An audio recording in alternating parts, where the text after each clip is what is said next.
How's it going, everyone? This is Jason Navarro. You're listening to Tongues Out Podcast, and let's just jump right into today's subject. So, I briefly talked about this. Briefly, I don't even know how long I did talk about it, but something that I'm super excited about, and something that I've recommended people to jump on during this pandemic, even though I think, in my opinion, it's so much better when it's done in person, and that is getting into tabletop gaming. And so I do not even know the name of that podcast. I didn't even look it up before I got into recording this. But in the spirit of it, because tomorrow, and that's what the subject of this podcast is going to be a little bit about, is I am going to be talking about Dungeons and Dragons and Baldur's Gate 3, the game, which tomorrow is coming out. So excited about this. I'm not going to lie. I've been playing Baldur's Gate 1 on my cell phone. um, and it's been, I'm pulling it up right now so you can see it's literally one of my most recent apps. Of course, I've been working to, managing business and personal stuff as well. But there's that Baldur's Gate 1 going on my cell phone at the moment. This is old. Looking at this, you're like, what is this? This is like antiquated. This was made in 98. Okay, so this is supposed to look antiquated. The new one, though, looks great. And I am super excited because this Dungeons and Dragons, Baldur's Gate 1, Dungeons and Dragons, this Baldur's Gate 1 is based on Dungeons and Dragons rule set 2, I believe. Baldur's Gate 2 was actually based off of Dungeons and Dragons rule set 3. I got into Dungeons and Dragons as a kid as the tabletop game after 3.5. So 3.5 had rolled out. I don't even know what year that was, but I was still a youngster. Now we're in rule set 5. Rule set 4 kind of made revolutionary changes to the rule set, and I never got into it. I didn't like the rules that they had did. But rule set 5 kind of was like a happy medium between 3.5 and 4.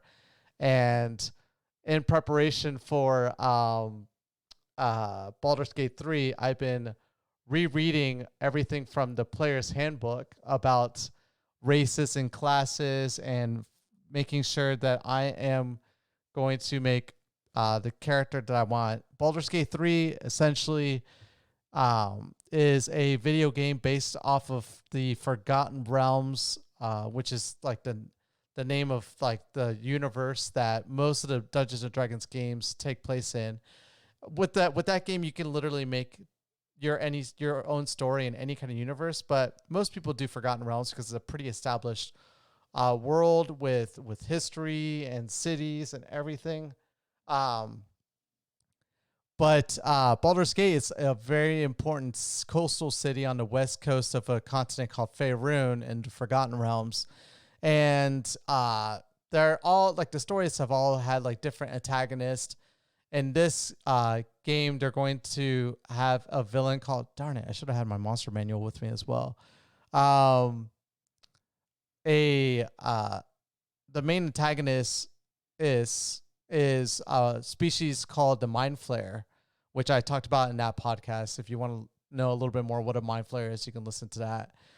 And essentially, they have kidnapped a group of adventurers and are attempting to turn them into Mind Flayers by consuming their brains and implanting tadpoles inside of their heads that turn them into Mind Flayers. So something happens. The ship gets attacked. You get stranded, and you don't know much of your past. I believe that's the way that they're going with this. All you know is that you have a tadpole in your head that's slowly converting you into a Mind Flayer. And so I think that's a really interesting approach that they're doing. I don't know how. I know that based off of certain decisions that you make, it's going to affect how quickly you evolve into a Mind Flayer. But I don't know if they're actually going to let you like fully convert, and what does that even mean? But either who, it's early access, so the game is technically not getting released tomorrow. It's getting released as an early access game. So they're putting like 30 hours of content out there for people to try. of one playthrough, which I think is great. Most games that are full price, you don't even get to play that much hours in them anyways. So you get 30 hours of content in this. You get a lot of races and classes you can play with. A lot of races, the classes not so much. So in rule set 5 in the original, like in the player's handbook in here, I think there is about 10 different classes. Let me look up right now real quick. We have, yeah, it looks like 10. I thought there was like a table of contents in the player's handbook, but there isn't. Hey, why am I forgetting the name of the company right now? Anyways, the company that manages Dungeons and Dragons, you guys should probably think about adding a table of contents for references like that. But, yeah, I think there's like 10 to 12 different classes. Actually, I could tell you right now, I'm a moron. I have this D&D Beyond. I will tell you right now. I'll just have to simply log into classes. We have 1, 2, 3, 4, 5, 6, 7, 8, 9, 10, 11, 12. 12 classes. Wow. Got it on the second try. That's pretty awesome. So 12 classes. You're only going to be able to play 5 of the classes. So you're only going to be able to play, I believe, Fighter, Ranger, Warlock, Wizard, and Rogue are going to be the 5 classes you can play. And right now, and a lot of races. So the issue is not the races, more the classes. I'm really debating what class I want to play. When I was playing with my friends, I was playing a Drow or Dark Elf Bard. A Bard essentially is a musician, very charismatic, very talkative, but essentially they're like a storyteller, like those people that you see in like the fantasy movies where like there's like a person playing in a bar, telling stories and playing music. That's what a bard is. But a bard is more than that in Dungeons and Dragons because they're able to fight. They're fighters. They're like they're conveyors of storytelling of their own adventures. And so they're fighters, musician, and spellcaster all in one. They're really cool of a class. And some people even argue probably one of the most overpowered classes in Rule Set 5. But I just like them because it just fit more the type of person that I am. But I gave it a try. I enjoyed it a lot, but I don't like necessarily playing characters that fit the type of person that I am. And I've talked about this before already. So I'm left with, I might do a rogue, might do an elven rogue, do some sneak attack, might there's a special class of rogue that can be a spellcaster. I think it's like trickster rogue, where essentially they're able to cast spells while also, being very sneaky. I might do that. I'm not entirely sure yet. I would have rather been limited by race than class, but I mean, I can understand why they probably wanted a ton of races. But over time, they're going to be releasing more and more classes, which is cool. So I'm getting into this like early in development, and I am like every single second trying to see when this game is going to be released on the store. I don't know if it's midnight tomorrow, which would be in 3 hours for me, or if it's like later on in the afternoon. It's really annoying. But yeah, I've been just researching a ton of lore from this, and while also navigating working and dealing with my personal thing as well. But this is a distraction that I kind of need in life right now, and I'm just looking forward to it. It's a game. It's one of those where I can pick it up whenever I'm free.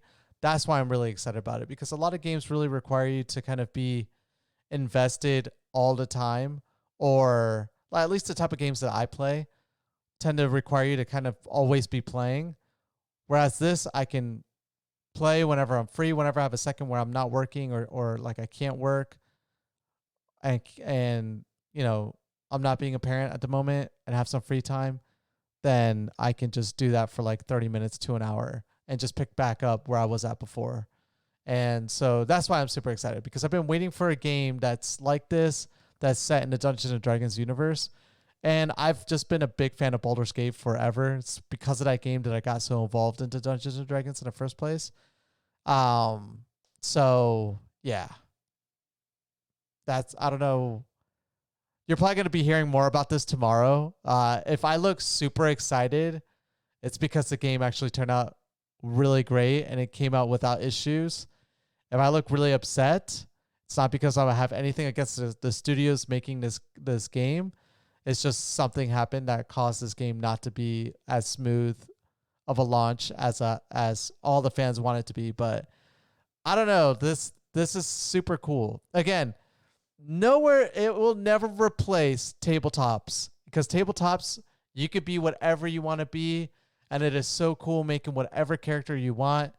And I actually had this idea that I'm gonna try, where essentially I'm gonna. No one does this, by the way, but to have a successful Dungeons and Dragons, you need someone to be the dungeon master, someone to create the universe, create the storytelling, the campaign, the purpose behind why you and your friends are partied up in the first place.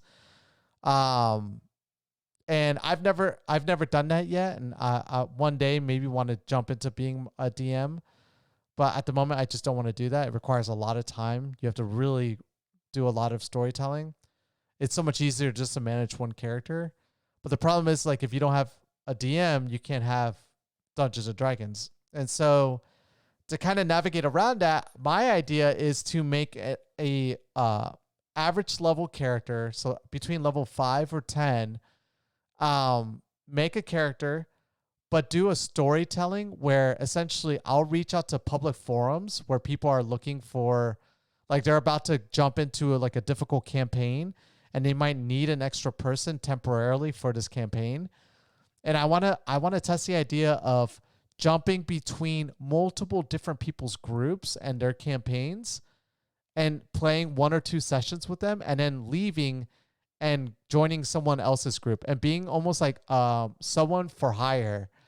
And I think it will be really cool to do something like that because it really will showcase the story of a person that goes and goes through multiple different adventures with different people. Because when you do campaigns, you're always doing it with the same people, the same party, until your party gets obliterated and then, or a party member dies and then that person has to reroll a new character. But I like the idea of just being able to bounce between and just seeing how different people manage their campaigns. And what I want to do is I want to take a map of Faerun, the more of the popular continents in the Forgotten Realms, and put my character in a city and be like, hey, my character is in this city, planning on going to this city.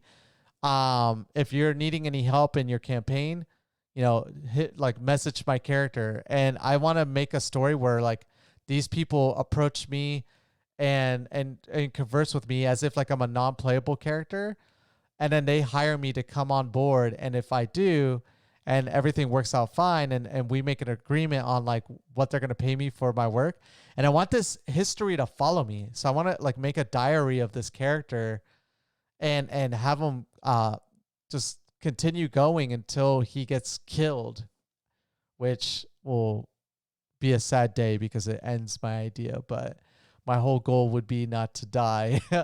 And that's everyone's goal, obviously, in Dungeons and Dragons. But, you never know the type of opponents that you're going to be fighting. And I'm assuming that I'm going to get a lot of focus as well, since I'm not particularly in anyone's group. I might have actually a story. I'm working. That's another reason why I have this book right now, because I'm trying to figure out a race class story for this character, and I'm not entirely sure yet what it's going to be, but I will let you guys know when it comes out. Either way, this is the nerd, by the way.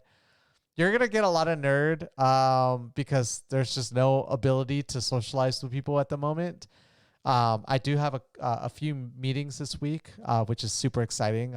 I'm super stoked to finally get in front of people and start helping them with their Medicare needs. But outside of that, like either I'm temporarily around older individuals I can trust with all CDC precautions taken and everything of that nature, or I'm stuck at home.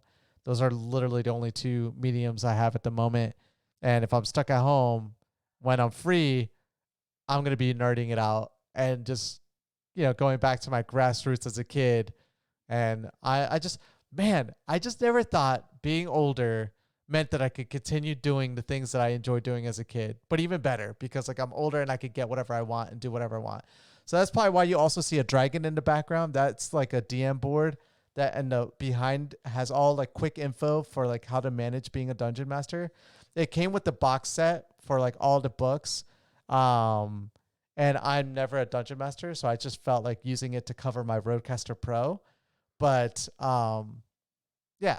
Anyways, I'm nerding it out right now. I'm super excited, and I have the availability to kind of do it at certain times of my life, and so I'm gonna continue nerding it out. And I hope you guys will join along in my adventures of nerddom, and the small times that I do them in life. So, anyways, thank you guys so much for listening to me nerding out, and I will catch you guys all mañana.